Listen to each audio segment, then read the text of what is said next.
Very good. Have entered the session. So I would like everyone to mute yourself that at the time of any interruption from your people end.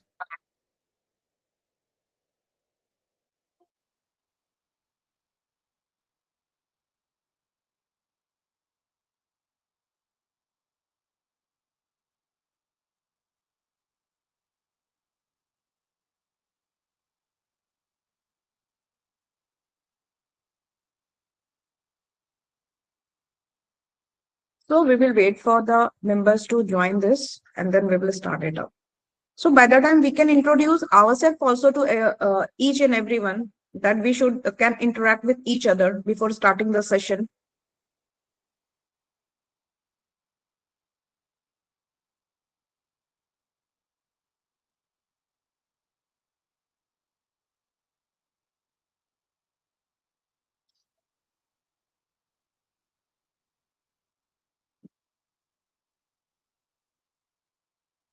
So before you people introduce, I will introduce myself that this is Manisha Agrari, Vice Principal of Radiant Institute of Nursing and Paramedical Science.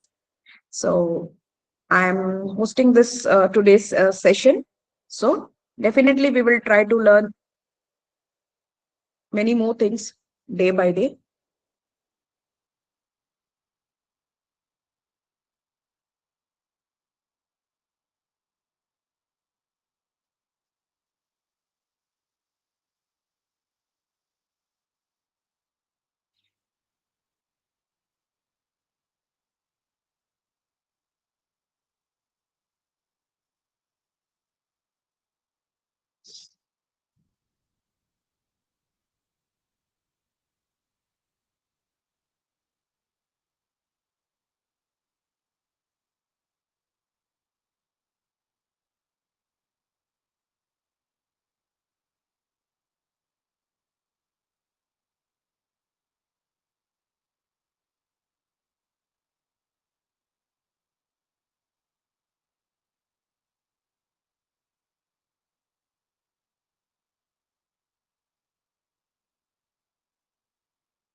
Let me check Oh, whether yeah. the speakers they have joined the session or not, and then we will continue with it. Yeah. A very good afternoon, Meena ma'am. I think you have Good joined the afternoon, ma'am. session. Yeah, Yeah. ma'am. Yeah. So we'll do one thing. We will start up the session. So let me introduce Meena ma'am to everyone. So that Meena ma'am, she is a distinguished nursing leader and academician with over 2 decades.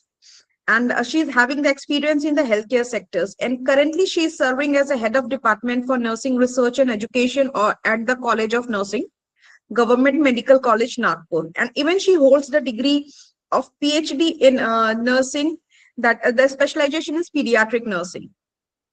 And she has won the honor for Dronachar Award of Best Teacher in 2023 and the Innovative Teacher Award in 2025. And she is the serving member of, she has served as an inspector for National and State Council, member of Professional Lactation Coordinator, and many more. Even she is the secretary of the Graduate Nurse Teachers Association and serves as the chairperson of the membership committee for the Trained Nurses Association of India, which is in Maharashtra. and she is serving as an editorial board member for the International Journal of Pediatric Nursing. And even she continues to shape the future for neonatal and pediatrics care through her organizational leadership and her role as a frequent resource person for national workshops and seminars. It's over to you, ma'am, and you can continue. Thank you so much, ma'am, for such a nice introduction.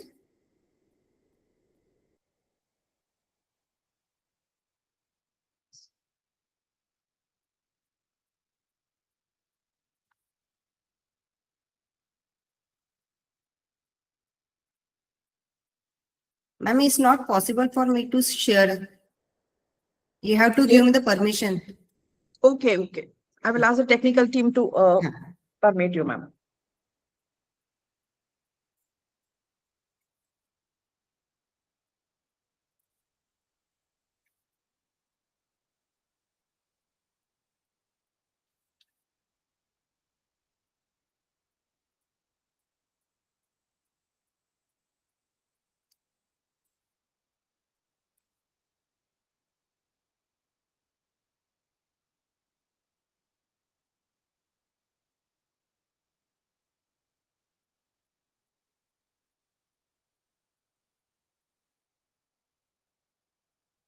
Ma'am, try now. Yeah. Yes, ma'am.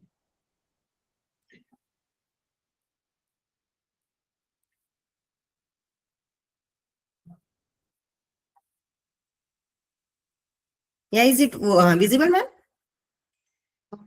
No, ma'am, it's not visible right now. Yeah, now it is visible. Okay. A very good afternoon to one and all present over here.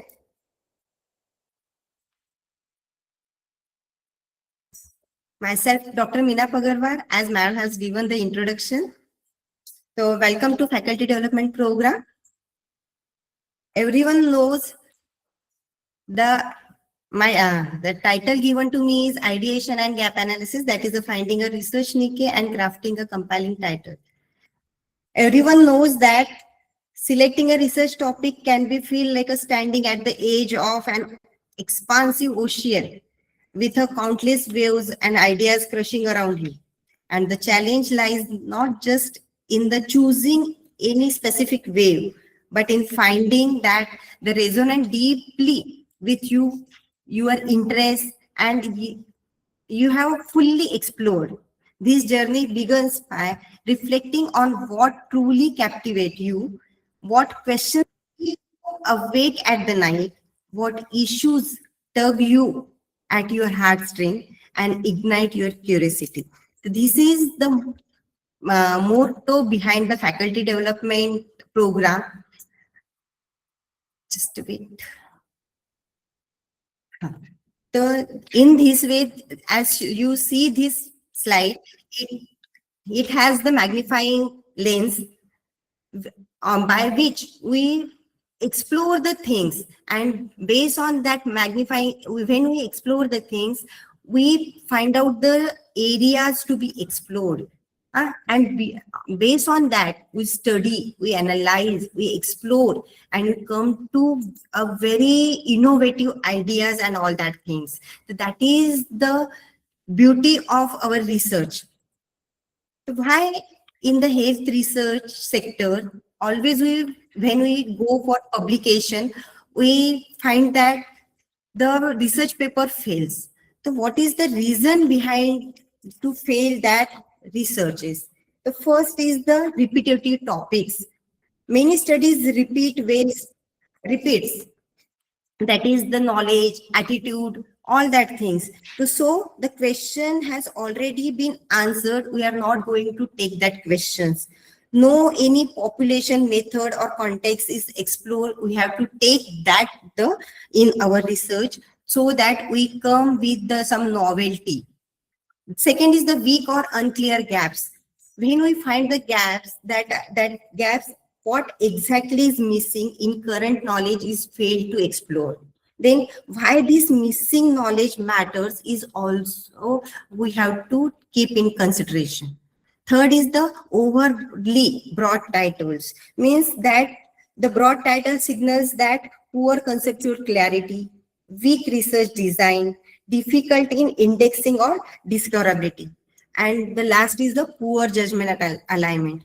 What do you mean by poor journal alignment? Is that the journal which is not related to our field or our topic, that gives the credit of our research.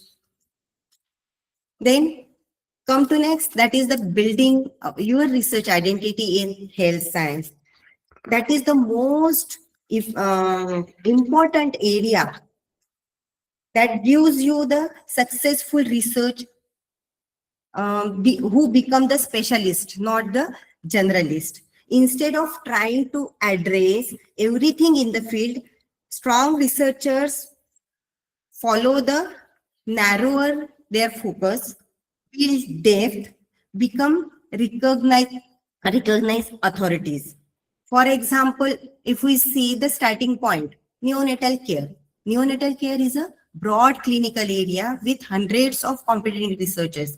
But when we go in the deep and focus area, the refined focus area is one of the area, that is the thermoregulation in preterm infants.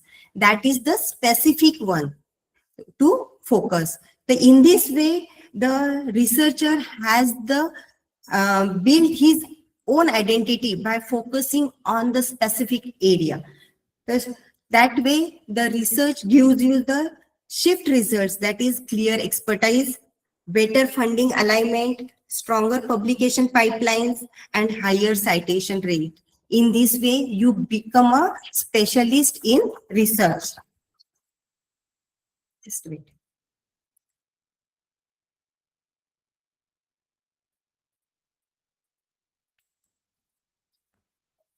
Focus to objectives of the session.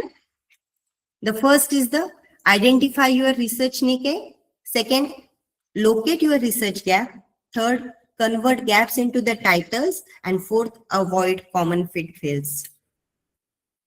So what is the research niche? Research niche is a specific or focus area within a broad discipline where a researcher can contribute a new knowledge. We are going to find the new knowledge which is not yet explored. It is the intersection of your clinical expertise, your passion, the unexplored areas of you are going to find the unexplored areas from the literature. This is the research niche is your academic fingerprint, which no one is having. Your own areas of interest, your own passion, your own dream. Then identifying your niche is not about limiting yourself. You are not going to limit yourself in this. You are just going to plan a strategical positions of your own. The well-defined niche allows you to build depth of expertise, establish collaborative network, and create cohort body of work that makes you go to expert in your specialized area. For what reason research niche we require? It gives you the originality. It use that originality help you to in your own work, and it creates the risk. It reduces the risk of duplication. We reduce the duplication errors in our study. It prevents the redundancy. That is, it saves your time, saves your resources. Then it improves the chances of your publications. It builds your unique academic identity, and that gives you a professional reputation. There are the three circle model of research focus that comprise of passion, competency, and marketability. Everyone knows what is passion. Passion is the area that is genuinely excite you.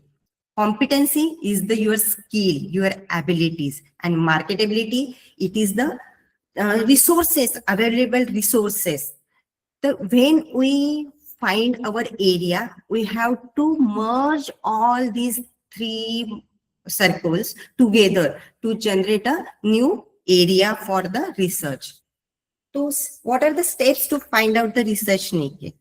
These are the first is the choose your broad area. We have to So first we have to find the area of interest, your area of interest. Then after finding the area of interest, broad area, you have to search the literature systematically on that area. After searching the systematically the area, your area, you have to identify the gaps, which are not gaps means the area which is yet to be explored. Then we have to match the gap with the current trends. What are the current trends existing? You have to match the which is the gap you identified with that. Then we have to assess for the feasibility. Whatever the ideas came in our mind, is it feasible? It is practicable. It is हम कर सकते हैं क्या? In this way, we have to search for it. Then we have to identify the strength. All these parameters have to be come into the one line, that is our proper area for the study, that comprise of personal interest, current trends, research gap, and the feasibility. All these compiles your the research area. Next, we have to find our research niche. As we have seen, the first step for the compilation, the first step is to identify your research niche. So how to identify the research niche? We have to search the broad area. Then we have to focus for the narrowed focus. And after focusing on narrow focus, we have to specifically find the area. For example, education is the vast area. In the vast area, education area, we have to search our broad area in the narrow one, that is the digital learning.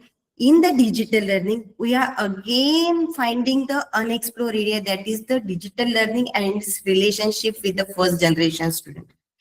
Currently, the Gen Z is well equipped with the digital learning, but the first generation students are little bit acquainted with the digital learning. So this is the area to be explored. In this way, we are going to find our research area. After finding the broad to narrow and specific focus, we have to find for the systematic literature or the available literature available, because research is the evidence base. We have to find the evidences for our research area. So for that, we have to go for the rigorous gap identification that requires systematic search, then reproducible search method rather than the random browsing.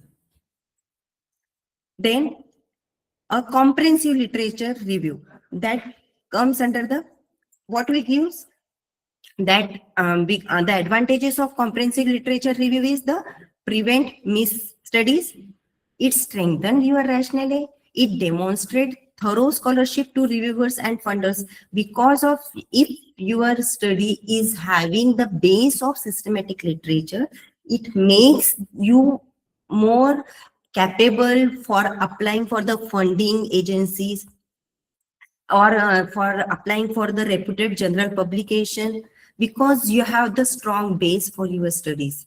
For systematic literature, we have the Boolean search operator.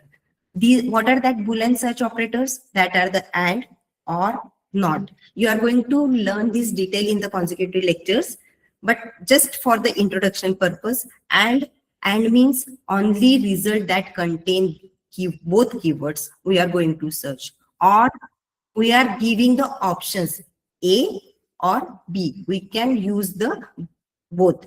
Not we are going to use for the result containing keywords only A, not the B. In this way, we are going to review our literature. The literature search strategies are there are number of literature search engines. Examples are the PubMed, Medline, Scopus, Sinhal, Cochrane Library, citation mapping. All these have their specific characteristics to search for. In this way, you can visit your search engines and come with your literatures for your papers. After searching, we have to do the meta analysis, combine all these, whatever your search, you have to compile all that.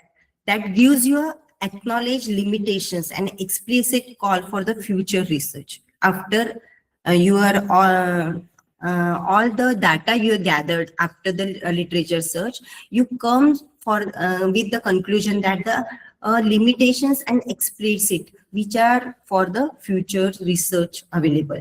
Then it provide you the knowledge gaps written by the researcher. We have not reviewed all the available domain. Then it also provides us systematically extract these limitations from the recent high quality reviews in their field, creating a prioritized list for ready-made or defensible research question that reviewers cannot be easily dismissed. So what are the advantages of meta-analysis? You are come with the conclusion that limitation and the call for future research, knowledge gaps, which are the areas having limitations of previous studies. All these we gather from the meta-analysis, and based on that we are going to formulate our own new area. For that, we are going to look for the terms, key phrases like future studies should examine, or more research is needed on, or our analysis was limited. All these key phrases give you the direction or the gaps of the previous or the research gap is provide you the research gap of previous studies. So pay special attention to the heterogeneity of sources, subgroup analysis that could not be performed due to insufficient data, and the population explicit exclude from the review scope. So in this way, we come with the knowledge, with the gaps. So identifying the research gap, the foundation for the novel research. So as we know, it provides the currently known and what need to be explored. It also provides the gaps which is crucial for establishing the originality and significance of your work. So, and it also gives you the distinguish. It also provides the idea for this difference between what is unknown and what is meaningful knowledge needed should be, and what is the investigation should be carried out. What are the funding sources we can identify. It also identify the gaps that matters in the term of clinical significance, policy implications, or theoretical importance. So, to list some of the gap, these are the knowledge gap, population gap, method gap, context gap, time gap, evidence gap. The knowledge gap is, what is knowledge gap? What information is missing or unexplored?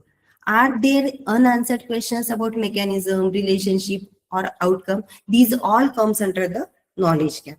Then come to population gap. Population gap means which groups are demographic have not been adequately studied yet.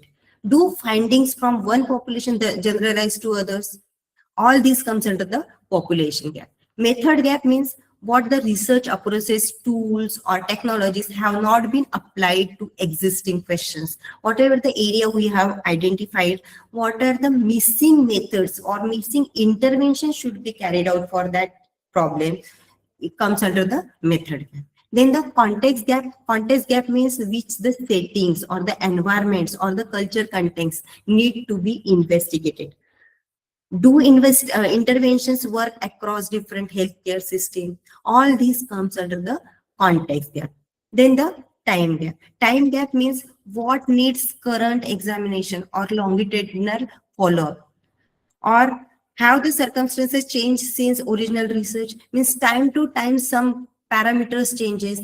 Whatever the studies, whatever the findings available today is not be it not be answers for tomorrow's questions. Like this, the time gap. The evidence gap, limited or contradictory findings, or the literatures are limitedly available.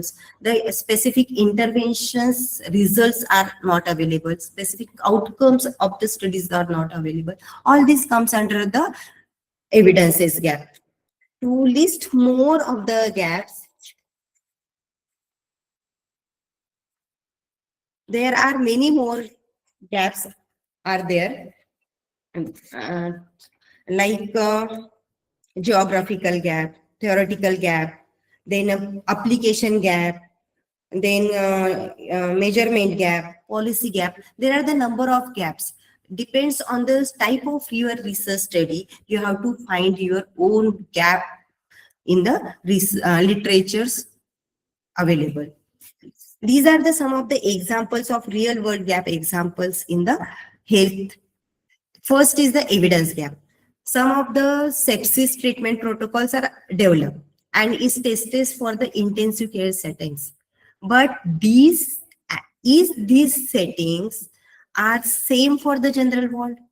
This is the gap in the evidences. So we have to compare, we can compare the both the that protocols in the intensive care and general ward, so we can generate a new result. This is the evidence gap. Then the population gap. Some are the hypertension management guidelines are available, but that guidelines are available for the urban population.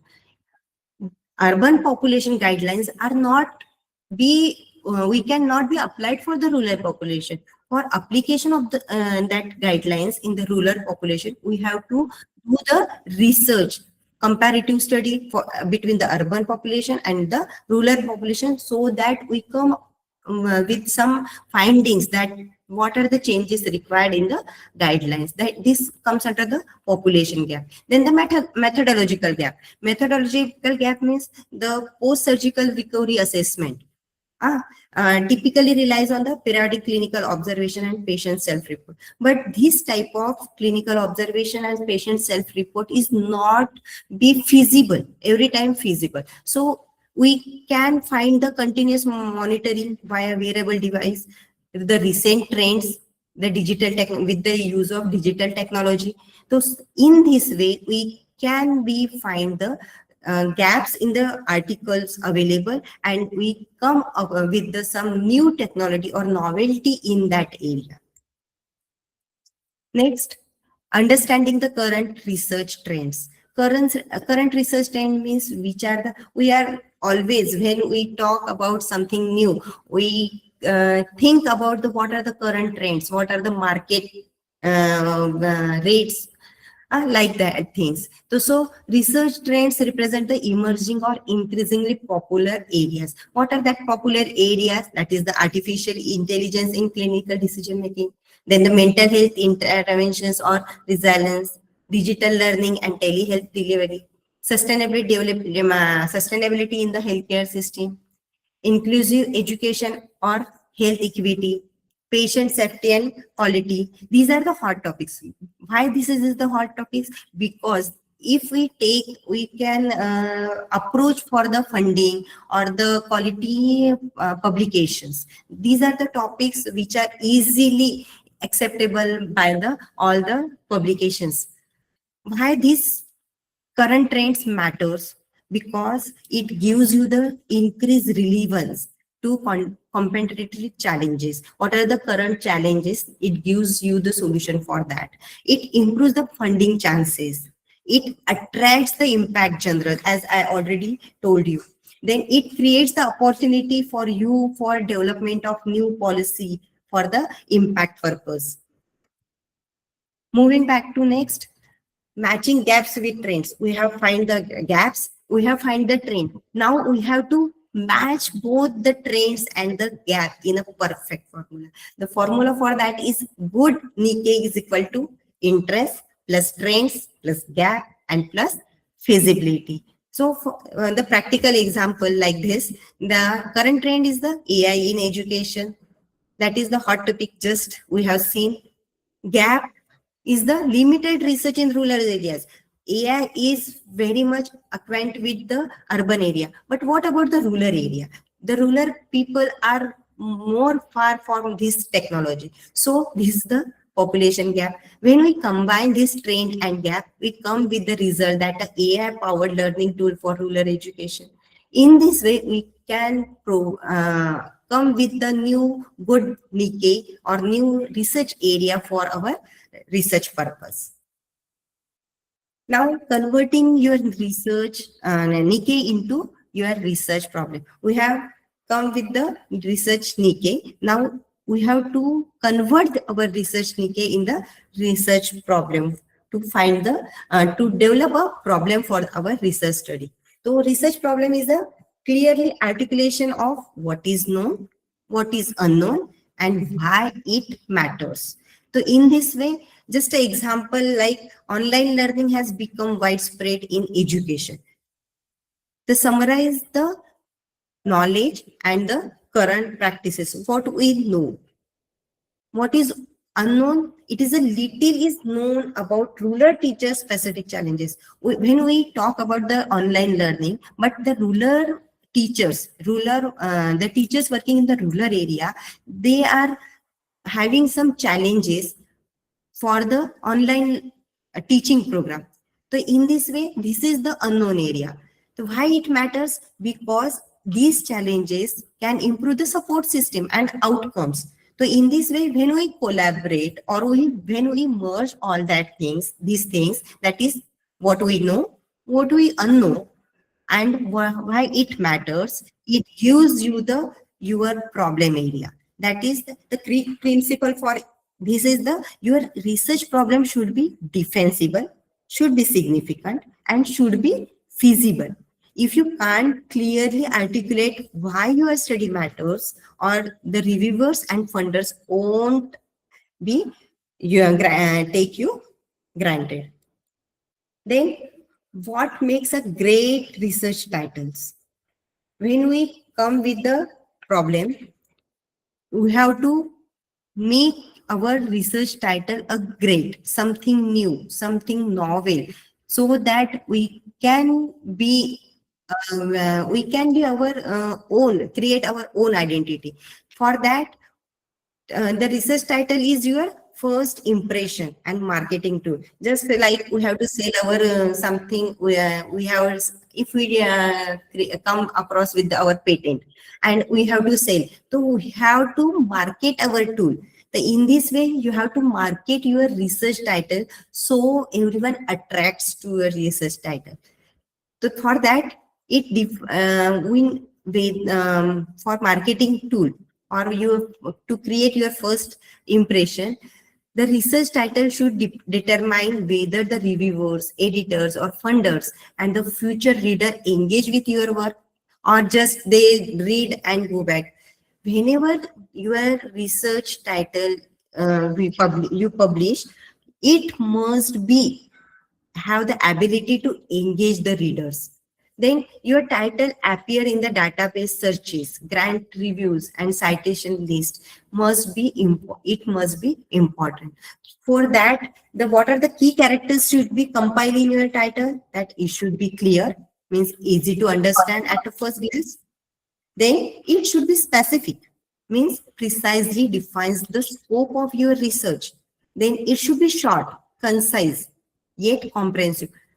It should be concise, but be it should have all the components of your research. Then it should be innovative, that it shows the originality and your contribution in your research. So remember, your title is an advertisement for your research. It should make readers immediately understand what you studied, who you studied, and why it matters. So for that, there is a, like our body anatomy, there is a title anatomy also. So what the effective title elements are?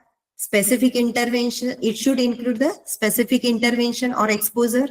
It should be clearly define the population with its relevant characteristic. It should be have the measurable outcome for appropriate study design. Then it should have the optimal length of 10 to 15 words for clarity and for the memorability. It have the active voice preferred over passive construction, and it has the keywords that match the database for searching the items. And what are the common mistakes we done while making the title? We always make the vague terms like factors affecting or various aspects of, like these terms. Then we all sometimes miss the population specification or context. Then we overly complex medical jargon limiting audience. Like our titles or our keywords should be easily understandable to each and every persons. Then question format without signaling novelty. Acronyms without expansions. Unnecessary long phrases diluting the key messages. All these mistakes commonly happen with the when we formulate the title. These are the some essential components should be present in your title, and that makes you a title a strong.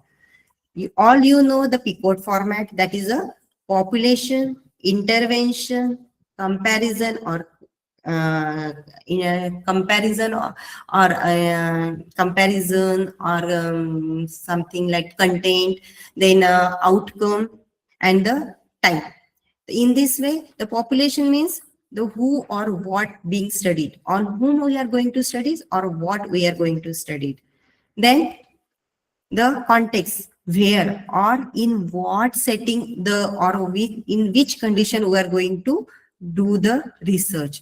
Method or innovation means how the study will be conducted, what are the techniques we are going to implement, what are the measures we are going to use. All these comes under the method and innovation. The main variable or interventions, that are what are you going to test, what are you going to compare, or what are you going to examine. That all comes under the main variable. And the last is the outcome, the what is the primary outcome or what you are going to measure.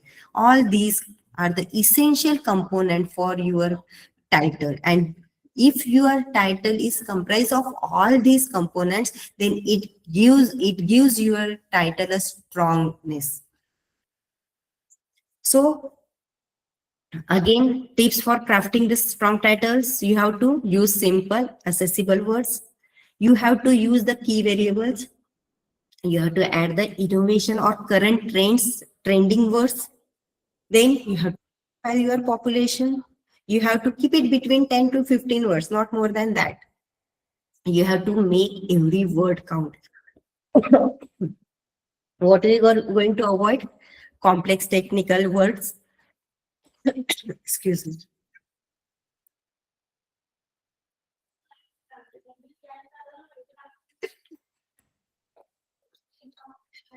You have to avoid the vague or general terms which is not going to understand by each and everyone.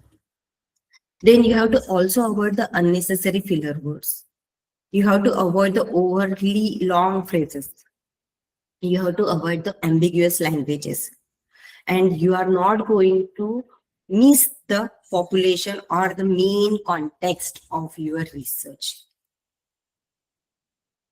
So make it short. What to avoid?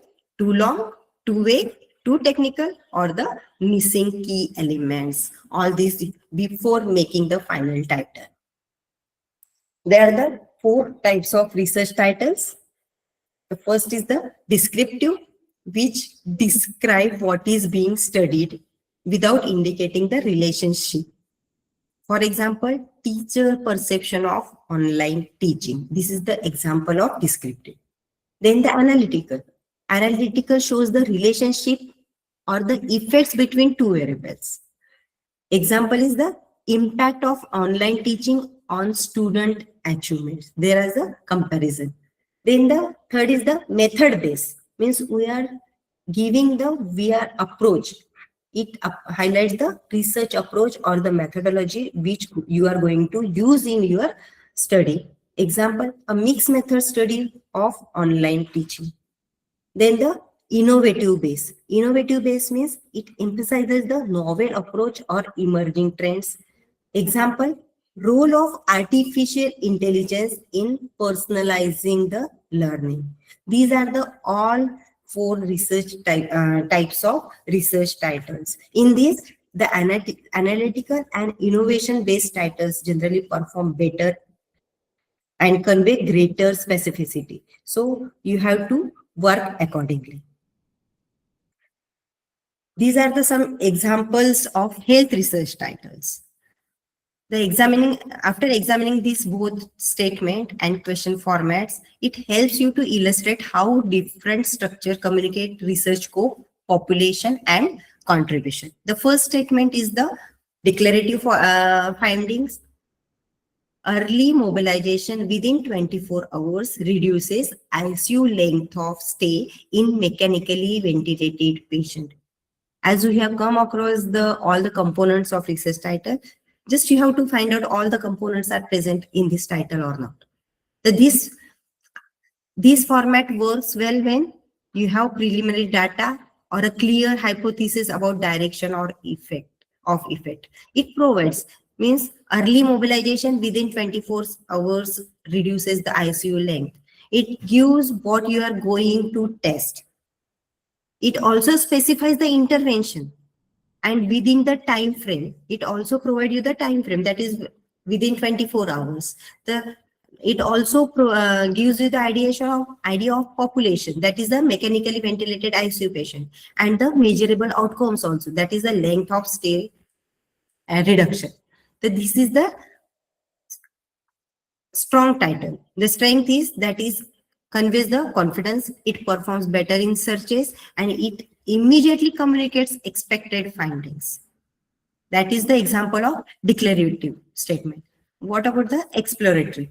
The exploratory is always in the questionnaire form. That is, does high fidelity simulation training improves clinical decision making skill in novice emergency nurses?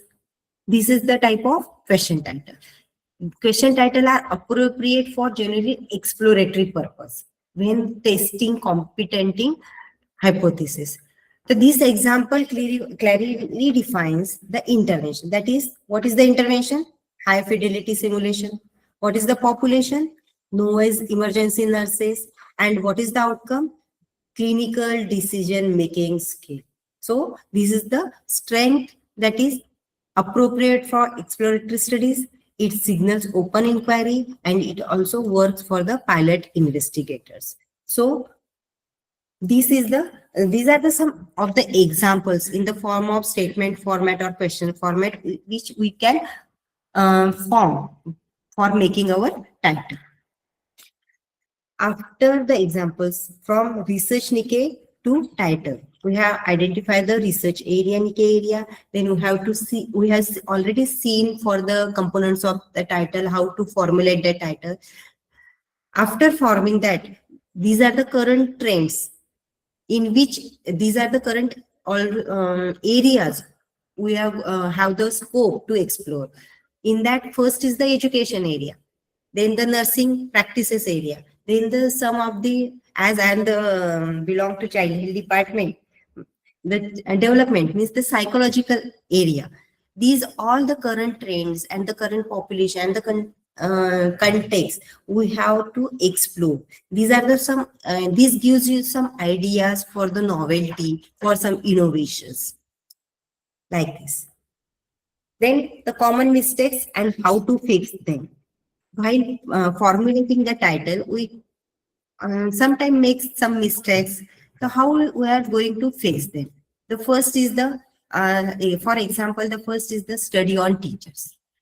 When we write a study on teachers, it gives you a vague term, too vague, no specific focus, no population detail, or no context.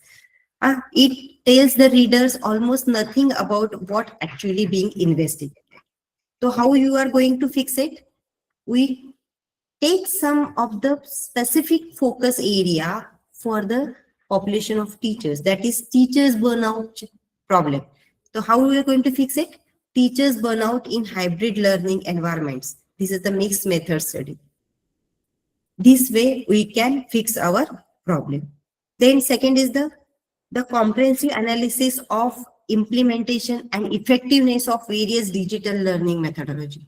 What is the problem in that? This is the too long and too wordy with multiple unnecessary modifiers, and it's difficult to remember or recite. So how you are going to fix it? We can make it like effectiveness of digital learning methods in rural school. In this way, we can fix the mistakes. Then third example is the phenomenological humanity analysis of pedagogical praxis. This is the too technical or too inaccessible and for the readers, and it limits the discoverability. The jargons are so obscure, having the obscure meaning.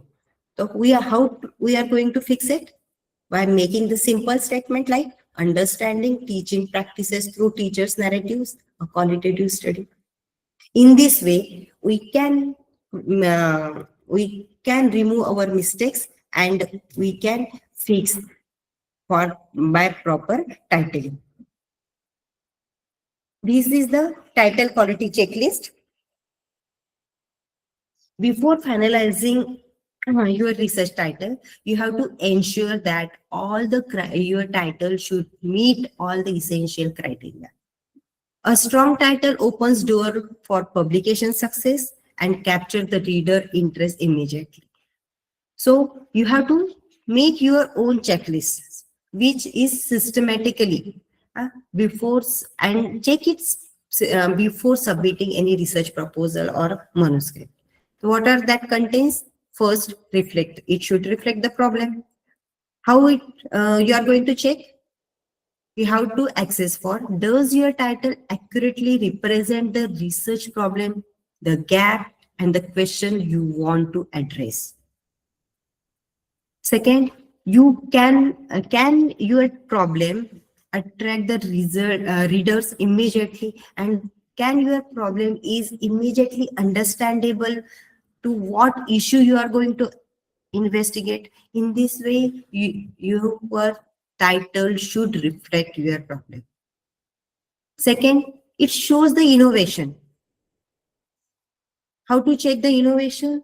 Is the your problem or the title novel, having novel aspects or unique contribution of your research evident in the title? Does it signals what new or different about your approach your population or context? In this way, your title must be your title shows some innovations if all these criteria your title is having. After that, it should mention the population. How to check it should mention population or not? By, have you clearly identified who or what is being studied with sufficient specificity? If it contains the relevant demographic or clinical characteristics or defining features should be included. Then it should be clear or concise. Means, is it gives the idea that can readers immediately understand what your research is about without needing additional explanation. Your title should be self-explanatory. No, there should not needed any explanation or any what we say any additional information for knowing the your research study. Then every word necessary and earning its place. What are the key words should be included in your title? Is it contain it is reflect in your title? All these are the quality checklist for your good title. What are we have seen? What we have seen? It should reflect the problem. It shows the innovation. It should mention the population, and it should be clear and concise. So, yeah, for your practice, first is identify your variables, what you are going to study. You have to list the main concept or your phenomena you are going to study. Then, what you are going to do? You are going to define your population, who or what is your focus area, on whom you are going to do the study. Be specific about the demographics or the subject. Then you have to add the context. What is that? Where or in what setting you are going to do your study. That includes the geographical or situational details. Then you are going to include the innovations. Innovations what is new or what is unique. That comes from the current trends or current approaches. Then you have to refine and polish your title by editing for the clarity and conciseness and for removing the unnecessary words. In this way, you are going to build your own title.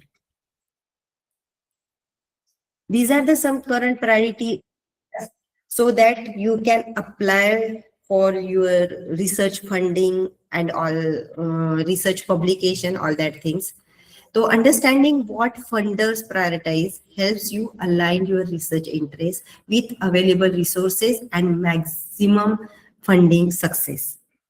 These areas represent the significant investment area, like major funding bodies globally, and reflect precisely healthcare challenges. So that the first is the maternal child health. This is the mostly unexplored area. All the research are focuses on the maternal and child health, but there are the some hidden areas which are not yet explored. So you can go in depth of the maternal and child health. Then patient safety and quality is also a major area for the policy makers to come with some innovations, some come with some new techniques for the patient safety and for the patient quality index. Then the digital health innovation is also one is the upcoming area.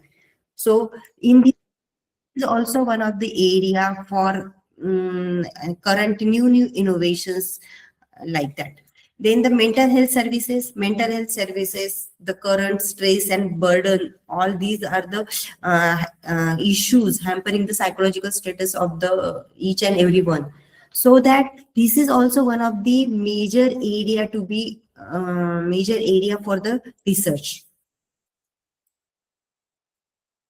After that, the why what we are going to avoid too narrow.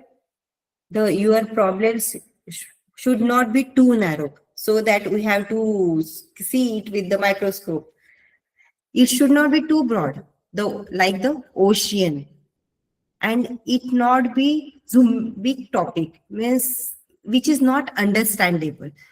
The example of too narrow is the vitamin D supplementation in left-handed diabetic male age 60 to 67 to 69 in rural area.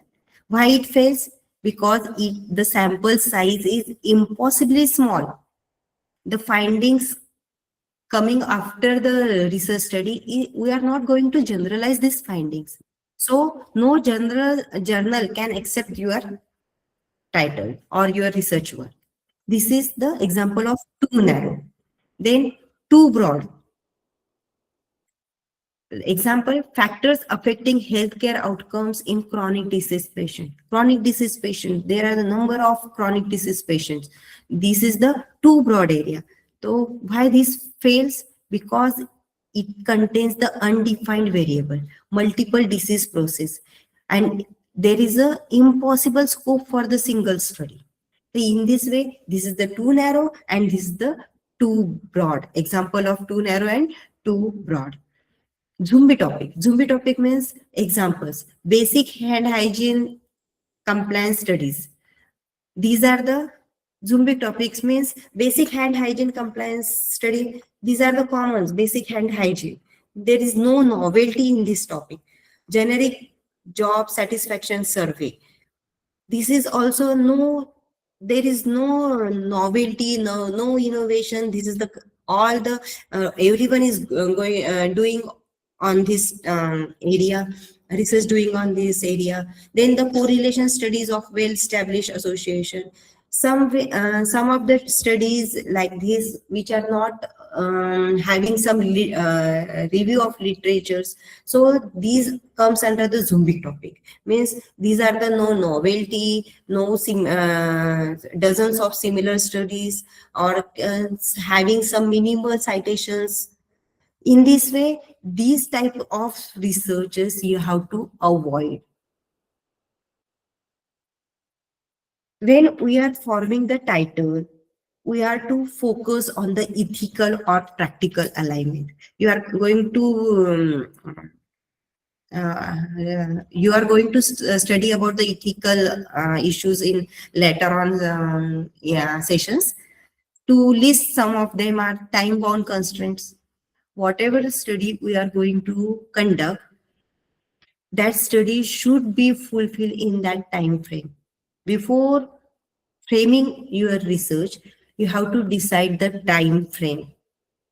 Then resource reality check. Is it possible to have all the resources should be available for our study? You have to cross check it. Then feasibility assessment. Is it feasible to conduct this research? That should be you have to check. Then ethical approval pathway. Whatever the area you are going, you are coming with, is it permissible? Is it practicable to conduct this? So all these the research ethics you have to keep in mind before finalizing your title. So we have started and we have to now finalize with the your title. So how the first step is, what is our first step? We have to choose our area, research area. For that we are going to choose our broad area, then narrow it down, and then come with the interest and the background related to that. Then second stage is review of literature. We have to conduct a thorough examination for existing researches. After reviewing researches, we are finding the gap. We are going to identify what is missing or what is unexplored. After finding the gap, we are going to link this with the trends. Connect your gap and the current trends. After making this one title, we have to check for the feasibility. That resources are there resources available? Are the I have that capability to do this? That comes under the feasibility check. Then after feasibility check, we have to define the problem. That is, we have to articulate what, why, and how. And after defining the problem, we have to draft and refine the title by creating and polishing the compelling title. Is what we have to add and what we have to reduce. These are the three success factors for making a good research title.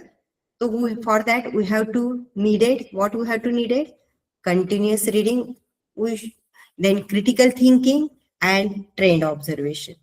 Continuous reading for the late. After continuous reading, we come with the updated knowledge regarding the latest publication, journals, the conference proceeding in our area of interest. Critical thinking for the existing knowledge, identifying the patterns, recognize the opportunity, identifying the gaps. For that, we need a critical thinking. And for trend observation, we have to monitor the emerging topics, technologies, societal challenges that shapes your research priority. In this way, your research journey starts from today only. That start today. Begin reviewing literature in your area of interest. Stay curious. Question everything and look for the gaps in knowledge. Be patient. You have to keep your patience. That great research Nike emerge through careful thought and exploration. You have to go in deep and deep and deep and deep. For that, you must have some patience. Then seek feedback. For each and every step, you have to seek the feedback. What is missing? What should be? What we have to add? What we have to subtract? What more information we needed? That is comes under the set feedbacks. For that, how you are going to get feedback? After sharing your ideas with your mentors, your peers, your colleagues, they gives you the valuable insight. Is it possible or not? Is it feasible or not? Resources available or not? All these feedbacks you can get from your mentors and your peers. In this way, you are going to make your research niche and craft a proper title. The core principle for research success is the it should have the clarity which leads for publications, successful publications. It should have the strategic focus that beats a broad coverage. It should have the titles which are easy for marketing, like marketing a tool. It must contain the gaps. Your gap must be genuine and meaningful, so that your research title, your research work get us proper 100% success. So closing thought: good clinician treat patient, great clinician or researcher improves the system. So, by mastering the art and science of research design, from strategic niche selection through systematic gap identification to precise title engineering, you transform from a practitioner who is going to solve individual cases into a scholar who is going to become an improving care for thousands of patients across diverse settings. Your research journey begins with a single focus question grounded in a genuine gap and aligned with the complementary priorities. Make it count, make it matter, make it yours. So after all that things, after come across with all these presentation, what is your next step? You must have your action plan ready so that there is a meaning of this faculty development program.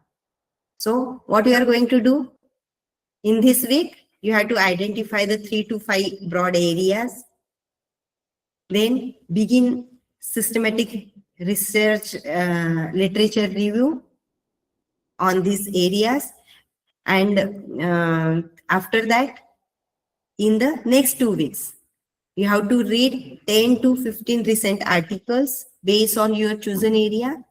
Then you have to extract the limitations, means you have to find out the gaps and all that things, and identify the 2 to 3 potential research gap in that. After that, within a 1 month, you have to draft 3 potential research titles by using the frameworks learned today. And you have to schedule meeting with your mentor or your colleague who is going to give you the feedback and refinement to your research title. After that, within a 2 month, you complete your feasibility assessment for your top research idea, and you are formulate some proposal or concept for future research. And after that, within 3 months, you attend the research methodology workshop or grant writing seminar and connect with the potential collaborate.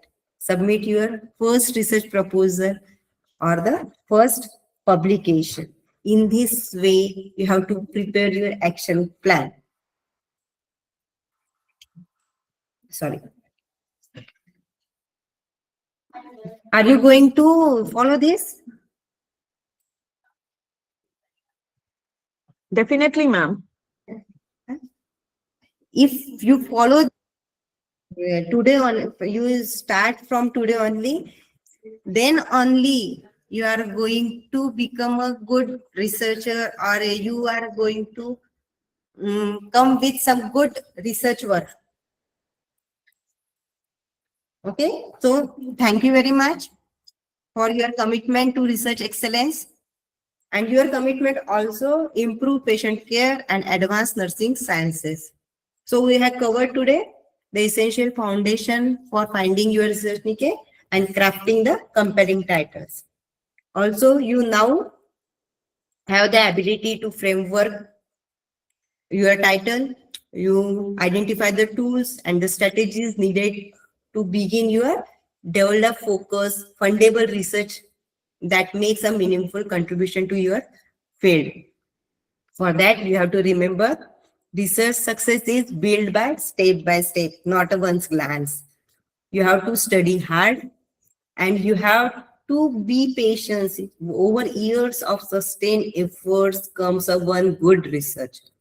So start with one focus question, execute it well, publish your findings, and build from here only. Your unique clinical perspective and scholarly dedication are valuable asset. Use them wisely. So the future of nursing depends on the nurse scientists who make important questions, design rigorous studies, and translate finding into improved patient care. The future starts with you. Thank you very much. Thank you, Dr. Meena ma'am, for this wonderful session because I have even attended many of the FDPs, but how nicely and how precisely and you have elaborated the things one and one on topics you have elaborated very nicely, ma'am. So thanks a lot. Thank you And if so much, anyone, ma'am. yeah, most welcome, ma'am. Any questions? Any questions? Yes, if anyone is having any questions, they can ask, ma'am.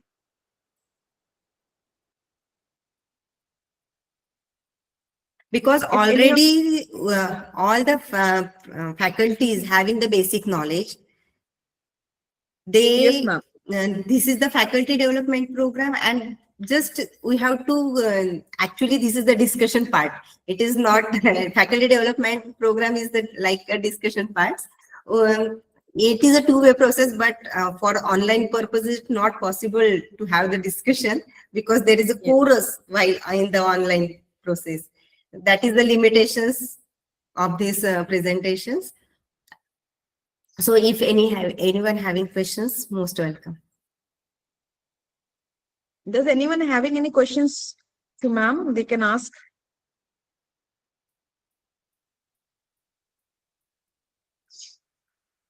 Or else we will move to the another session, the second one. Okay, thank you so much, ma'am. Yeah, you're most welcome, ma'am. So we will start up with the second session. So let me tell you something that today's Purnaveni Keshwar ma'am session was there due to some reason she is not available today. So Bhagya Devi Das madam, the second session was supposed to take by her. So today Bhagya madam, she is going to take the session, and the topic is ma'am's topic. I will let you know, and we will start up with the things. So I would like to introduce Bhagya ma'am to everyone. That Bhagya ma'am, she is currently serving as a senior quality consultant with the World Bank supported assist project in Assam. And she has completed her PhD in nursing and her specialization is child health nursing. So in addition, she has earned post-graduation in hospital and public health management from the Indian Institute of Public Health, IIPH Gandhinagar, India. And overall, she's having a 15 years of experience. She has worked extensively across academics, nursing administration, and the public health system. And even she is an impaneled external assessor for the National Quality Assurance Standard, NQAS, under the National Health System Resources Center, Ministry of Health and Family Welfare, Government of India. Even she is a certified master trainer for programs such as Dakshata and SSK, Navjat Shishu Suraksha Karikram, and Infection Control and Ayushman Bharat. And she also has played a key role in the development of SOPs, manuals, and policies for public health hospitals under the government of Assam. She has authored over 14 publications in various national and international journals. So it's over to you, Bhagya ma'am. So you can continue next. Thank you so much, ma'am. Yeah, most welcome, ma'am.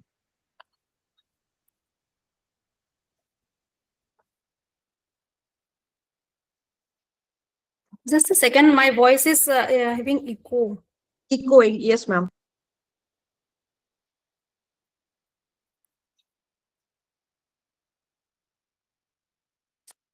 Hello? Yes, ma'am. Yeah, is it okay, ma'am, now? Yeah, it's okay, ma'am. Okay.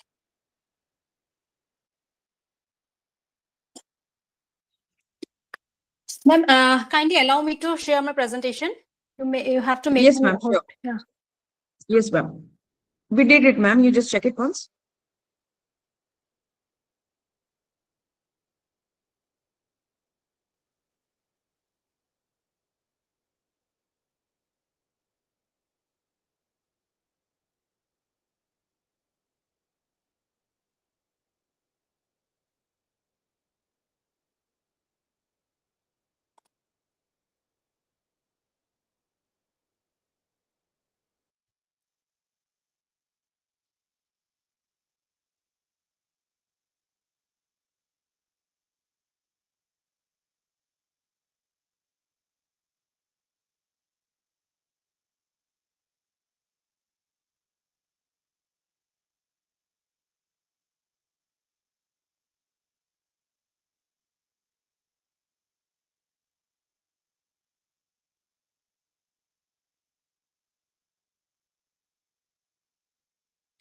A very good afternoon to all of you.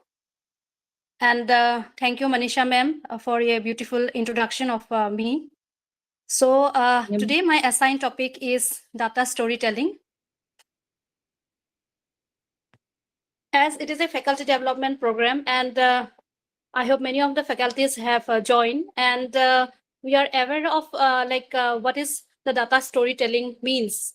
Actually, like why data is so much of important, and why do we need to display the data in a very correct way, in a very accurate way, and why does actually it is border for us to present the data or present our findings in a very attractive way, in a very accurate way.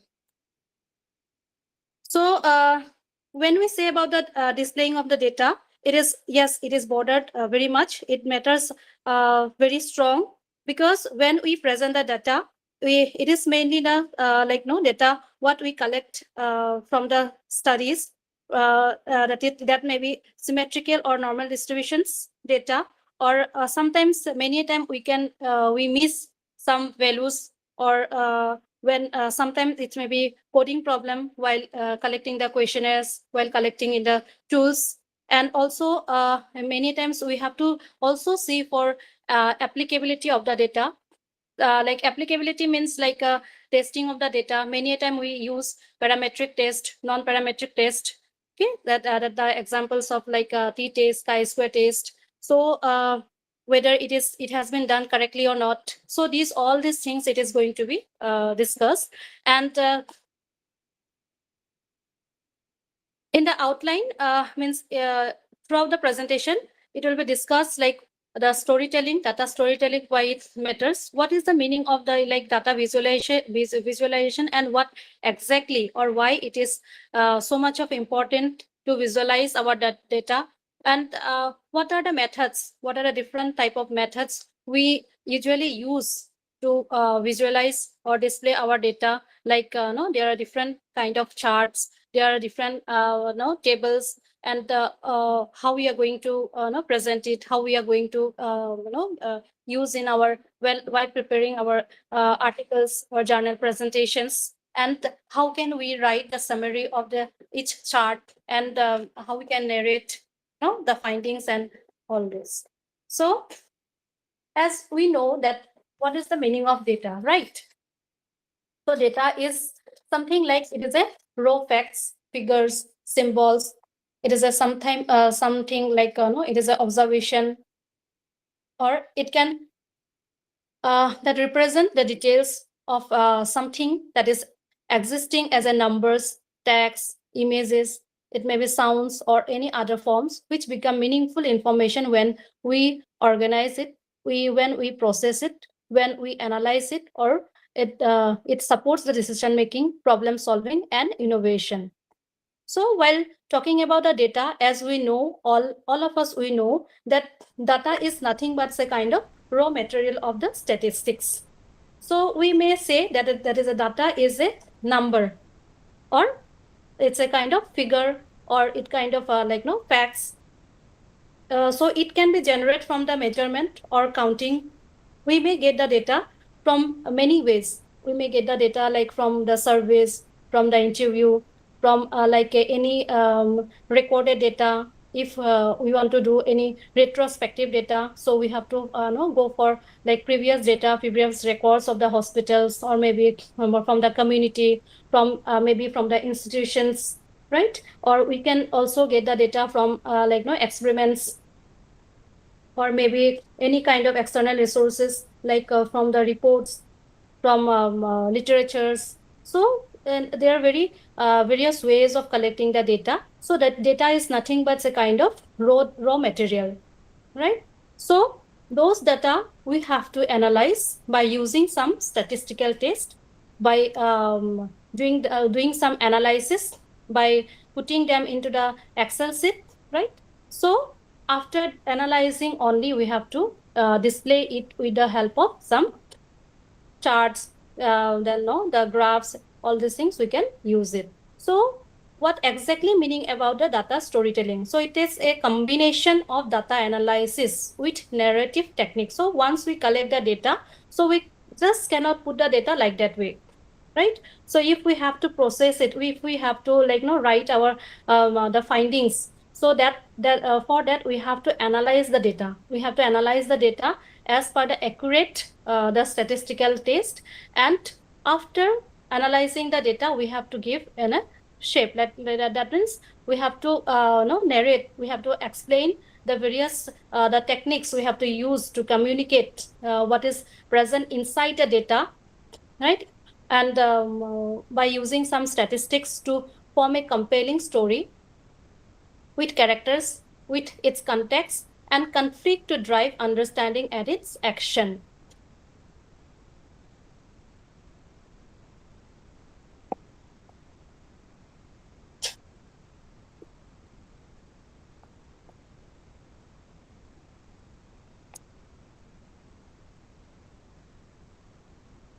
So there are some key components of data storytelling which we use for the journal. So that is, first of all, as I have mentioned, the data, that is a foundation that focus on the relevant and insightful numbers. It's a kind of raw numbers. It may be facts, statistics, or it may be a trends. Maybe it is a decreasing trend, or it may be an increasing trend.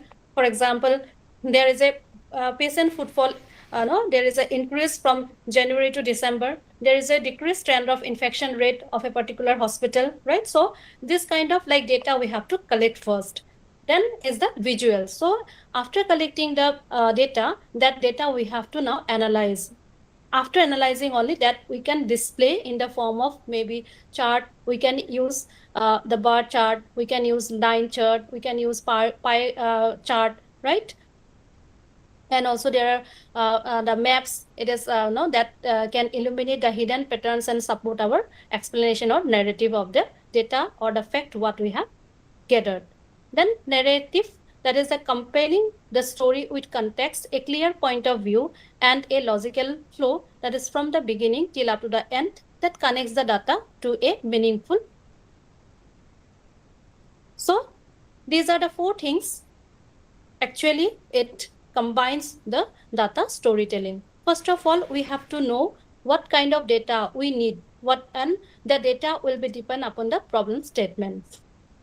Then after data collection, the next step is our analysis of the data, followed by that the visuals, that the graphs or the maps what we are going to use. Then the narrative, the explanation of the graphs that has to be mentioned, and most important is the data, the narration or the explanation we are going to use for which kind of group, whether it is a student, whether it is a for we are preparing for only for publication, whether the audience is the government, we are submitting the report to the government, right? So it's depend upon the audience or the public or the for whom we are going to present the data. So it is a combination of the four things of the. Then how we can strategic design the elements of the data. First of all, you have to eliminate the clutter. That means remove unnecessary the data labels, the guidelines, and to allow the primary insight to stand out. The second thing is we have to always directed attention. Always we have to use the bold colors or thicker lines to highlight the specific trends, right, for main characters. Then also we have to keep it remember that contextual annotation, that is adding a short text explanation directly onto the chart to explain any sudden spikes or outliers or guiding the reader's interpretation so that they can interpret easily. At a glance, they can interpret easily the chart, what it is trying to explain it. For example, a sharp rise in maternal death in a particular period of time.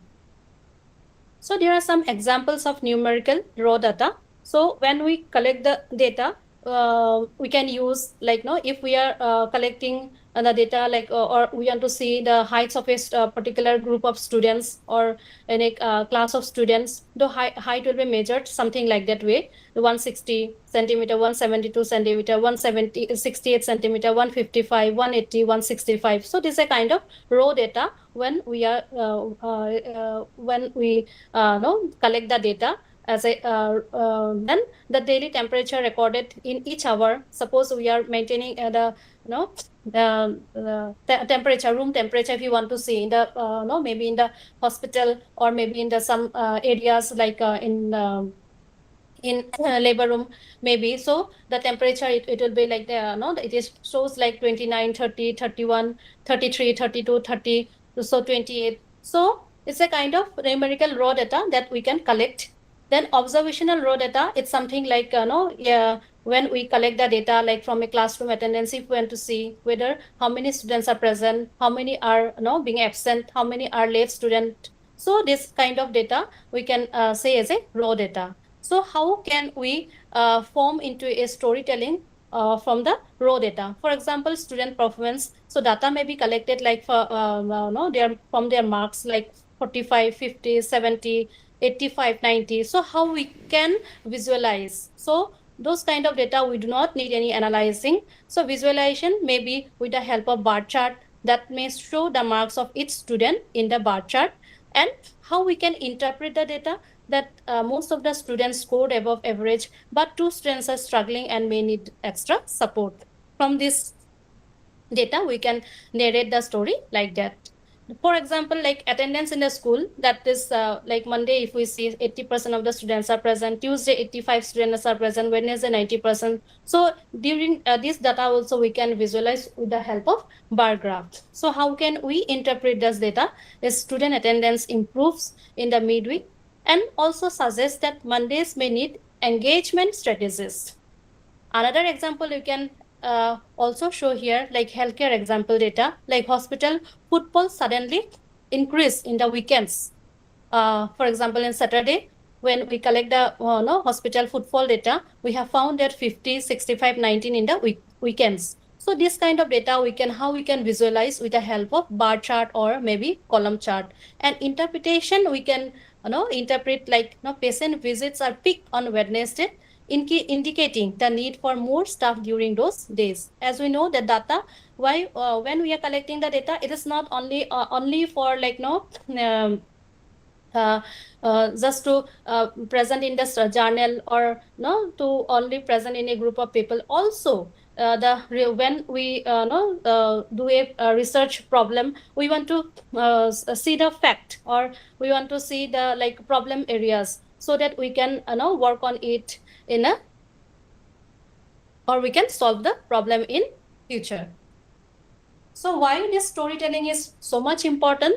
Because it helps to make easy the complex data, and it so that the readers can easily understand.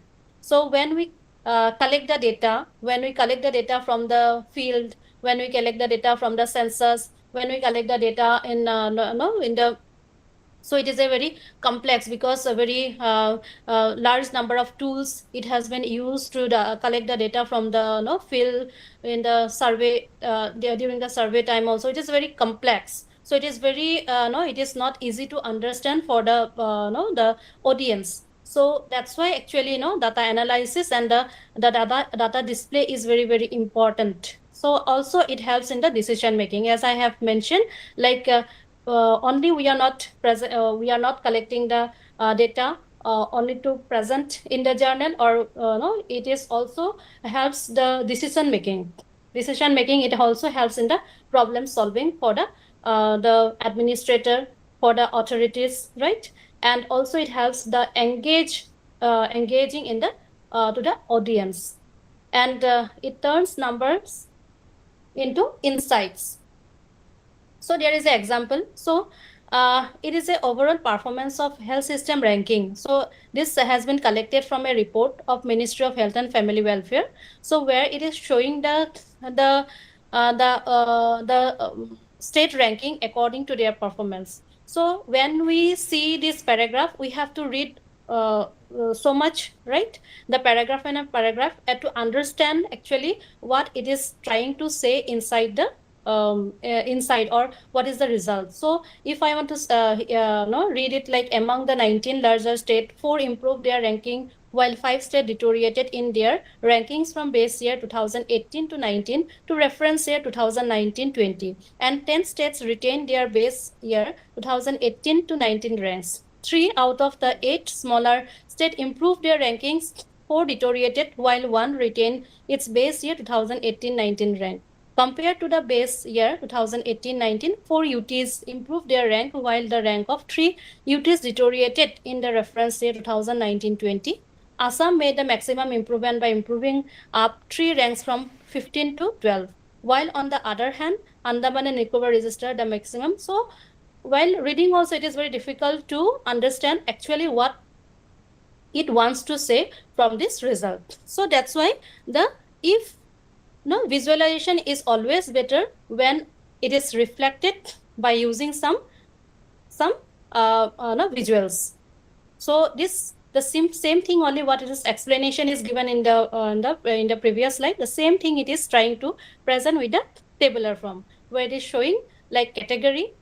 In the category, there are 3 categories. States are there: larger state, smaller state, and UTs. Where under the 3 columns, it has been displayed the data. So there are improved rank, which is categorized as green, and there is a retained rank, which like no, the rank of the states are like it is similar with the previous, and the deteriorated rank, which is no, marked with the red category.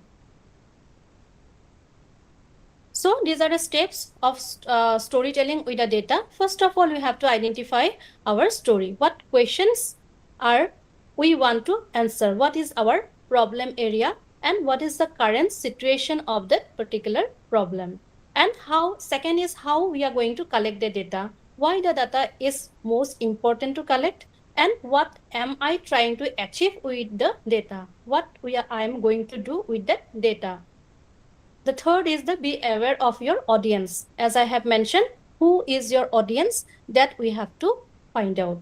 Who are my audience? What are the most important points we want to focus?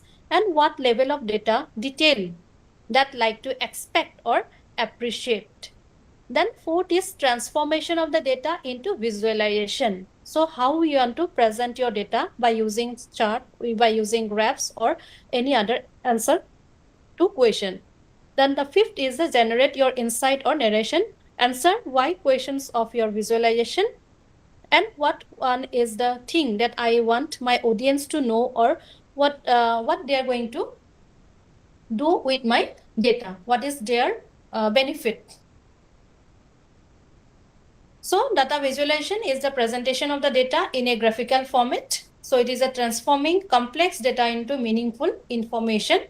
So when why data visualization is important? So we can say that data visualization highlights the patterns and trends in data that gives the reader quick insight. For example, there is an increased rate of hospital-acquired infection. There is a decreased rate of IPD footfall of the patient. So if such kind of data is available, so that the administration can quickly take the action on that particular areas to solve the problem. So data visualization are easier to understand than text-based or narrative or any kind of number. The same thing, only it is mentioning here. So define your main message, determine the main message you want to communicate to your audience, The second is the identify the relationship. Identify the relationship if in your data that we want to show composition, comparison, or whether it is a correlation. Highlight insights, emphasize, measure insights through sorting the values or adding average, trend lines, growth rates, coloring, bolding, or any other effects. Then select the chart and make it.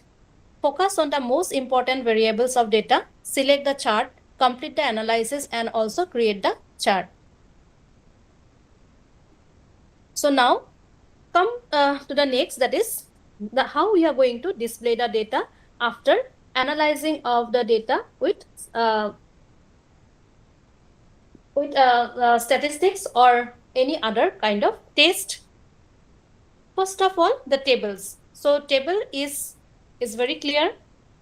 All we know how we are going know that the parts of the table, then in which other conditions or we can know use the table. So table is always stands alone from the text. So when we write the table, so we don't have to write pages and pages and pages to know display our data or to narrate our data. So it stands alone from the text. So no need to refer to material which is buried deep inside from the of the material. So and it is easy to read and understand for the audience.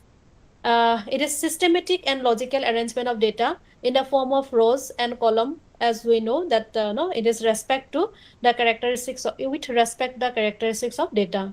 It is an orderly arrangement which is it's a very compact and also self-explanatory. So table is the best way to actually present the data.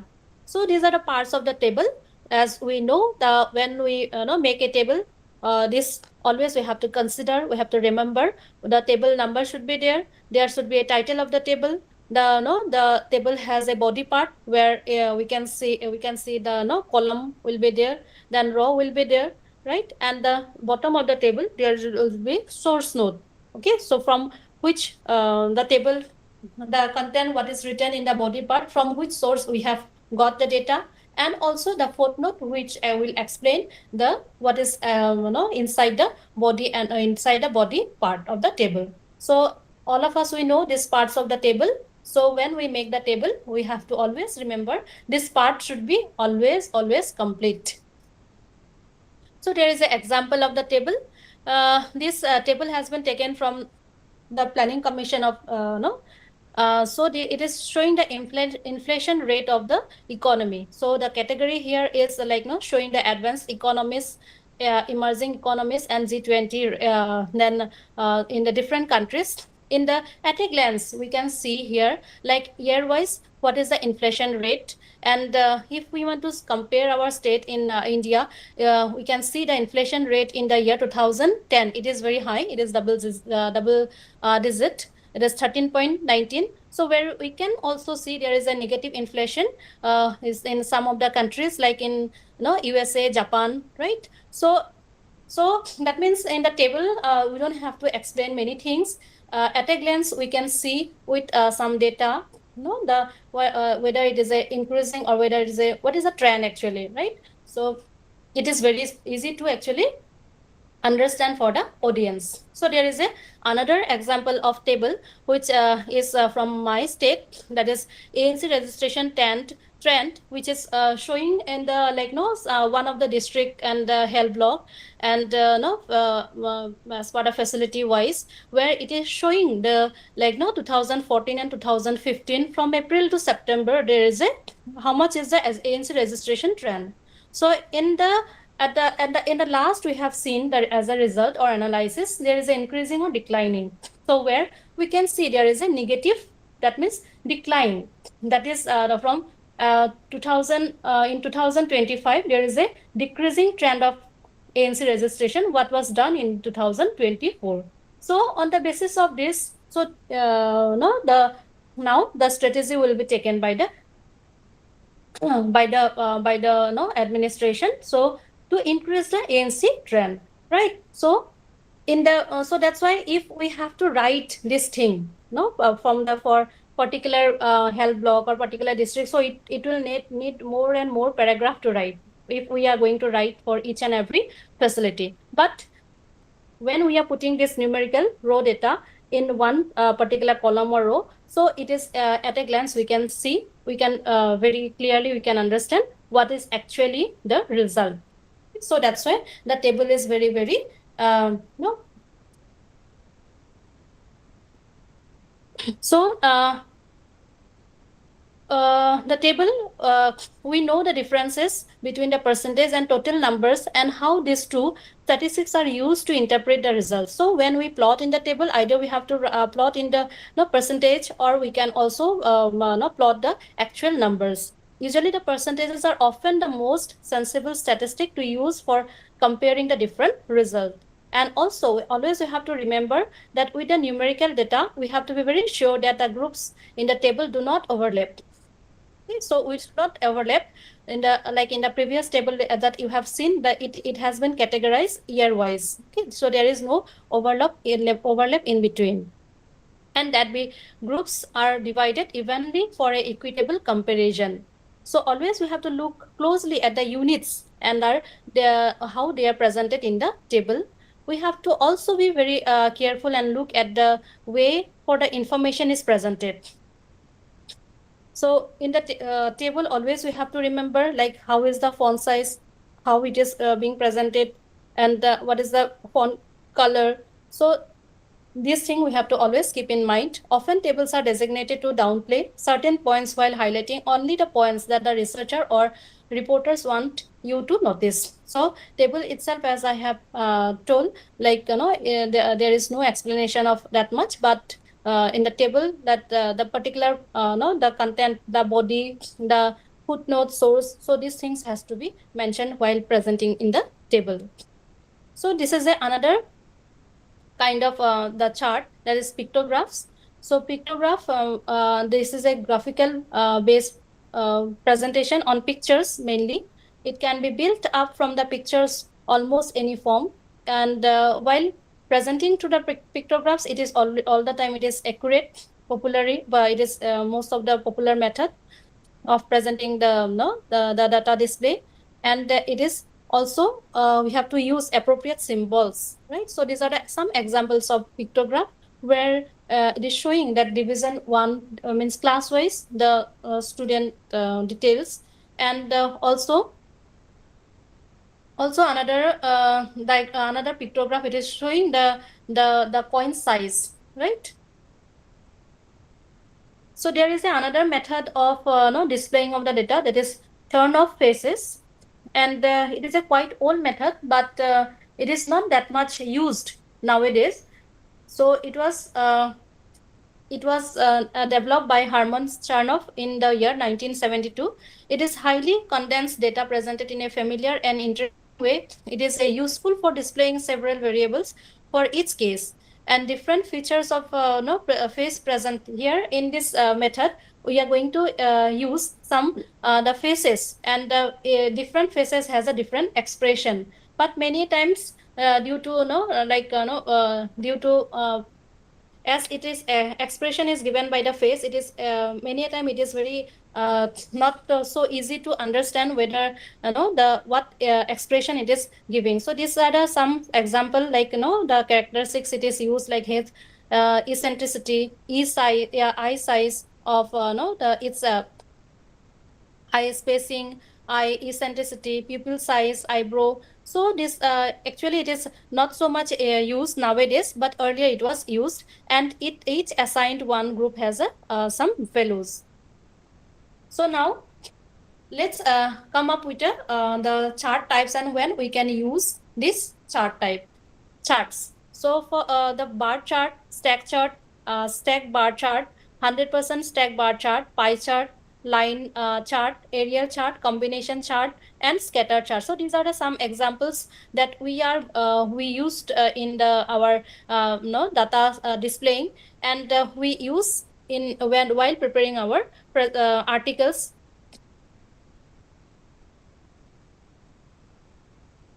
So what kind of actually the method, right? Visual medium, it is it is based for journal article, as the selecting the appropriate chart is a critical for the story's goal.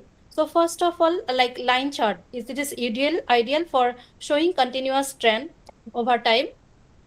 We'll explain in the coming slides. Then a bar chart, it is based for comparing distinct categories, distinct categorical data.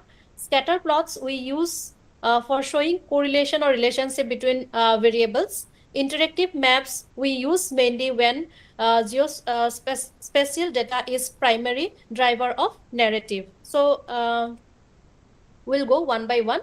So this thing you already know, the bar and column chart, which usually present a categorical and numerical variables. So when we talk about the categorical data, it's talk about the like categories. For example, male, female, day, month, district. So and it is a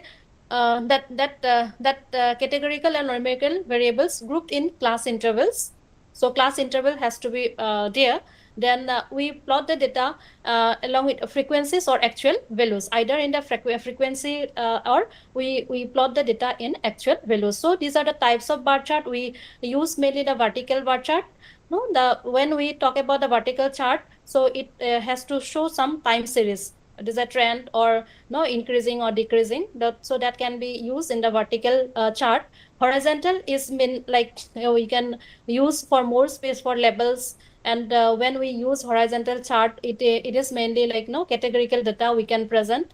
Then the stack bar chart, group bar chart, that so this is an example of the simple bar chart, which is a single variable chart, and the width is constant all the time. The height and length represent the value. And when we talk about the single bar graphs, it is used to convey the discrete value of the item for each category shown on the opposite axis. So here it is more or less, it is same, it is no contrast with the histogram. The simple bar chart is a contrast with the histogram. So this is a vertical bar chart. When we can use this vertical bar chart, so bar chart is used to show the change over time, as I have mentioned. Like it is a time series that over a time of period, how much is the increasing, whether it is a decreasing. And also when we have a small data set, we can use this vertical data bar chart, and also to show the comparison among the ordinal data. You know the ordinal data, right, that have sequential pattern, age group, and salary range, etc. So best practices as like no time series data is organized from left to right, following the natural sequence of the reading. For column bar chart, we can start at 0 y-axis and avoid grid lines using when we use this vertical bar chart. So this is a example of bar chart, which is a no Lama rate of a district hospital, which it is showing in some month it is going up, and in some month it is going decreased. So next is the horizontal bar chart.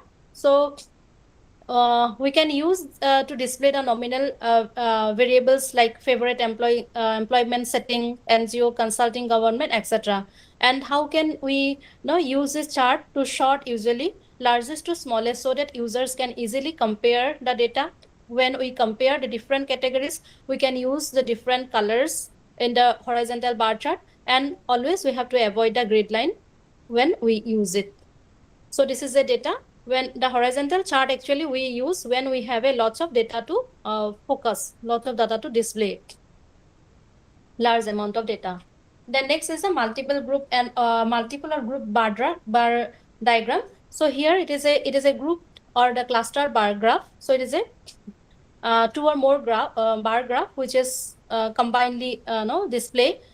It is used to represent discrete value for more than one item that share the same category. So here it is in this multiple bar graph, it is showing the boys, which is showing with the orange color, and the yellow, it is showing the girls, yellow. So 2 pieces of data for each x-axis level it is showing.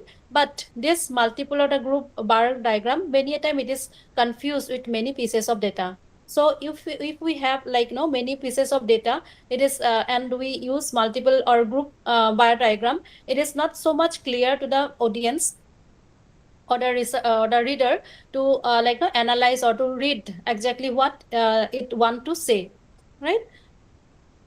Then the stack bar diagram. So here in this picture, it is showing the number of student in arts, science, and the law of university in the x-axis, and in the y-axis is the frequency or the actual number. And it is been showing with the some color coding. So when we can use it, the stack bar chart, it is usually used to compare the totals and to be able to see their breakdowns. It can be oriented either vertically or horizontally as of the bar chart. The best practices of this chart is its component can be identified different colors or maybe patterns or maybe shading. So that is the actually good thing here. No, we can use the colors or maybe patterns or setting to identify the different components. Also, we can sort the data with the total, and the vertical stack chart should be start always from the 0 y-axis. Also, another chart that we can use if we have a negative value to show, that is deviation bar chart.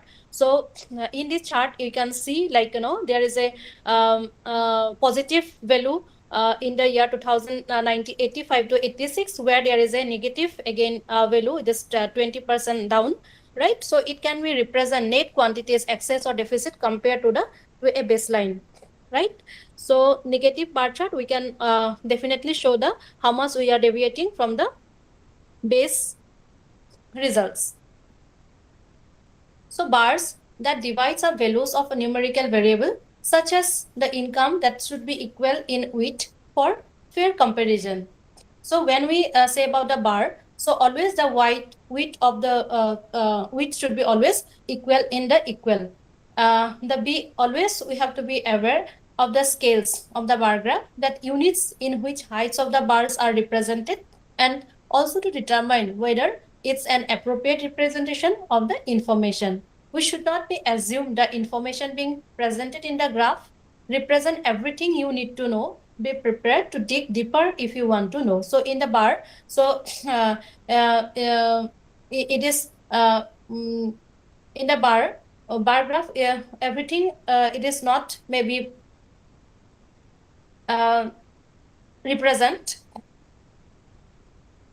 Next is the pie chart. Summarize the categorical data. So when we talk about the pie chart, we always it summarize the categorical data. So here also we are categorical data is like the data like talks about the male female category, the amount the days.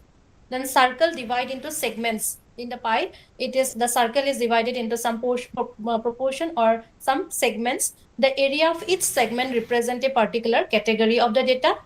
A pie chart is often used to plot relative frequencies when the data are non-numeric in nature. So the sectors order from largest to smallest, and it also drawn in counterclockwise direction. So what do you think? Do you need this pie chart, which is showing the absent or present of a student? How can we understand this pie chart? Can we compare these two pie charts? So do you think it is a better representation? Anyway, this is not a pie chart. So pie chart, so when we plot the data in a pie chart, always have to remember some of the things. That is, so pie chart is a popular method of data displaying. It is best used for 6 or less categories. So when we use pie chart, the segment or the proportion or the categories should be used for 6. It should not be more than that. And it is not useful anyway when the values of each component are similar. And when we plot the display or when we use a pie chart, always have to check the percentage is add up to 100% or close to it. So many a time we we see that the percentage of or the when we add the numbers, it is not 100%. So always we have to be very careful. Like the when we add the numbers, it should be always 100%. And many times we use is like other larger other categories. So if the other category is larger than many of the other slices, so then in that case you have to again see what is is inside in the other category. So always look for a reported total number of units so that we can determine how big the pie was before being divided up into the slices. So these are the some common things that when we are making the pie. So we have to always keep it remember. So this is the way when we use the pie in a journal report. So it is showing that where a location where you often go for a vacation. So it is showing that the 52.4% is the highest segment, and followed by the 23.8 is the second, and followed by that 14.3 is the lowest one. Next is the aerial chart. So aerial chart is also a type of line chart that I'm going to discuss the line chart in the next slide. So when we use the aerial chart, so this aerial chart we use mainly the area is like the line chart. When we use the aerial chart is the best way to plot the aerial chart is always level the axis and the fill clearly. Avoid using dimension with more categories in an area chart as it can lead to clutter, and the y-axis must start from the 0. So it's like more or less it is a line chart, and after drawing the line we have to particular area has to be plotted with the colors. Next, another method of showing the data displaying method or the chart is the histogram, which is a contrast method of the bar chart or the column chart. So it is a pictorial representation of a grouped frequency distribution that by means of adjacent rectangles whose areas are proportionate to the frequencies.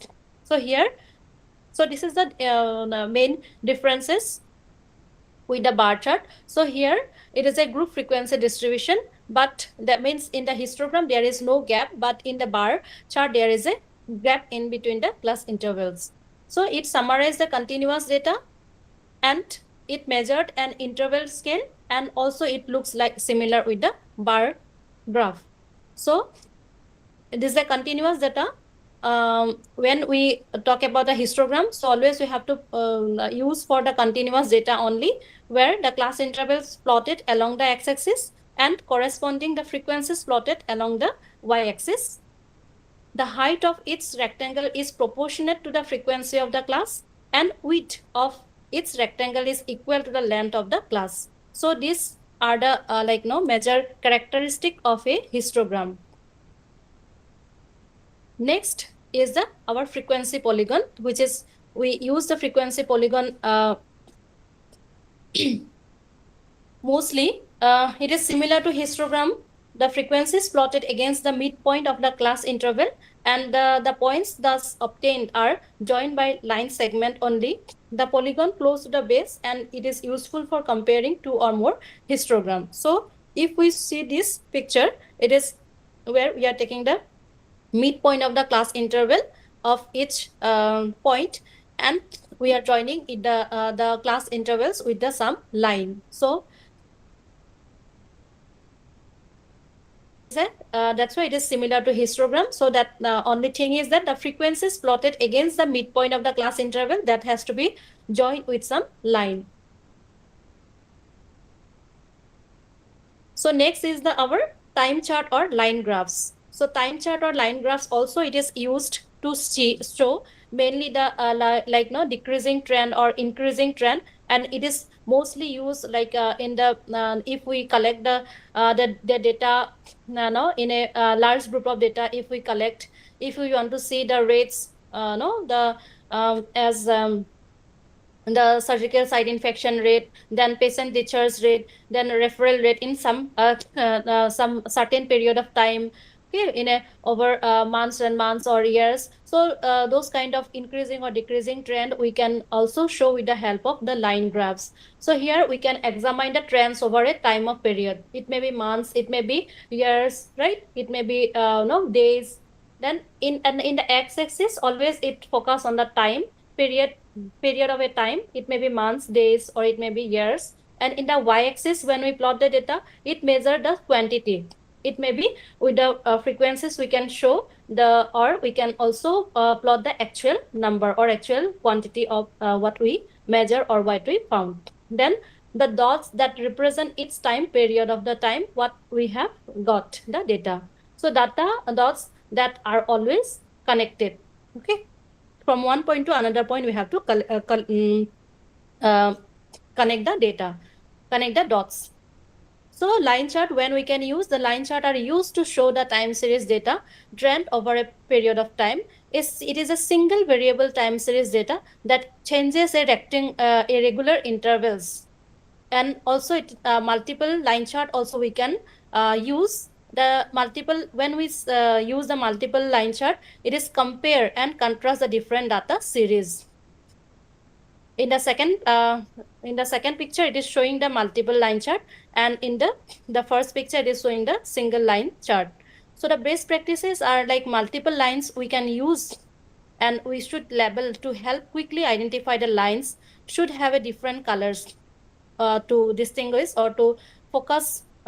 We have to provide, or we have to use with a different color. Do not plot more than 4 lines in one chart, and highlights that critical information by using a color or always with using a context. So there are some examples of the line chart where it is showing that from 2013 to 2022 each year the infant mortality rate, which is no from it's a decreasing trend. It is a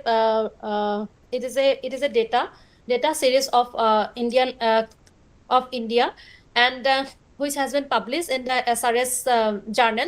So the data is taking from 2013 to 2022, where it is showing that in 2013, right, it is 27, which has came down to 18 in 2022. So the similar way 40 to 26 and 44 to 29. So in the say in like no every year it is decreasing, and now in 2022 it is 18, 26 and 19. So it is a next is the MMR in India. So where you can see the data is from 2014 to 2022, where we can see the data which was in 2013 14 it is 130, which is now we can see in 18 in the year 2022. So it is showing in a line graph. So it is a data which is showing some kind of like a decreasing trend, and it is with the help of line chart, the data has been plotting, and the line is in join. The times chart or the line graph, it is showing the gross domestic product, and means Indian GDP, where it is the country's GDP, worldwide GDP. So here we are seeing that the United States has a higher than the China, than India. It is showing from 1960 to 2009. So this is also kind of line chart. So this is again the line chart, which is showing the percentage of population poverty headcount ratio at the national poverty line, which is showing that comparing with India and China. So the line graphs always examine the scales on the vertical quantity axis as well as the horizontal timeline axis. That results can be made to look more or less dramatic than they actually are simply by changing the scale. We can take into account the units that is based on the chart and be sure they are appropriate for comparison over the time. Always we have to be aware of people trying to explain why a trend is occurring without using additional statistics to back up their claims. A time chart generally shows what is happening, why something is happening in another story. So there is some other methods also of displaying or use is the data, that is stem and leaf plot data. Usually this is not actually used to display the data, but we use this method while collecting the data from the field, or when there is an outbreak occurs for any disease or for any illness. So during that time, for quick collecting of the data, this method is usually used. So here its data value is split into stem and leaf. and the leaf is usually the last digit of the number, and the other digit to the left of the leaf from the stem. It usually displays not only the frequencies for each interval, but also it displays all of the individual values within the interval. So this is an example of leaf and stem and leaf plots. So here you can see in the left and right both the side the numbers is there. So during the outbreak time, the field survey, the for easy collecting the data, we use like no the number may be used like 35, 36, 38, then 40, 42, 44, 45, 47, 48, 49, 500. So like that way we no the for actually during the field level data collection time, we can use this method. Next is the method like the scatter plot, which is mostly used to show the data which we are no mainly to show the correlation kind of thing we are not kind of no data. If we want to display, we always use the scatter plot data. So here the two variable at a time we can present. The independent variable we can present in the horizontal side, and the dependent variable that we can present in the vertical column, vertical side. And also in between we have to draw a trend line. So here it's a something scatter plot. The diagram you can see where when we can use it, the scatter plot shows the relationship between two numerical variables plotted along both the horizontal and vertical axis. The best practices are label the key data points directly. We can label the data directly. We can label it. Only it is used for the numerical data, and also we can use when there are more than 10 points on the horizontal axis.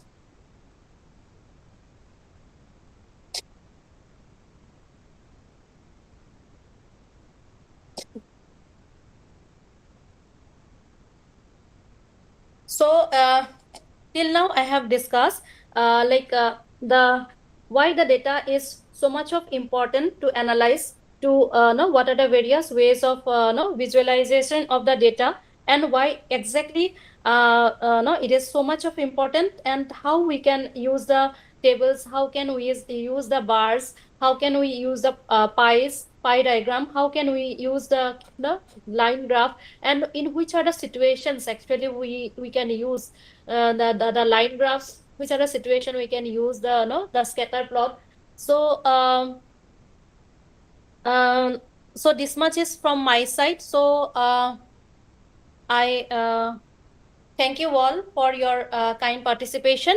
So over to you, Dr. Manisha ma'am, and if the participant have any questions or any queries, so I can take it up. Thank you, Bhagya ma'am, for this lovely session. So I think everyone has understood what exactly this data storytelling is, and she has nicely explained each and everything to us. So if anyone is having any queries, they can ask.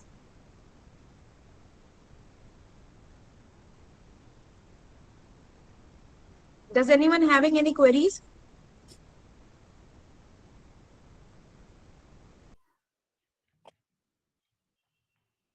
I think no one is having any queries. So we will try to wind up the today's session.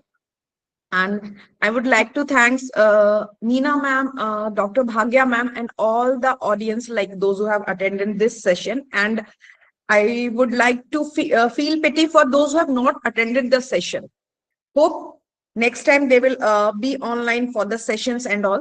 So now I would like to discontinue the session. So thanks everyone, and have a blessed day. Enjoy your day. Thank you. Have a good day, everyone.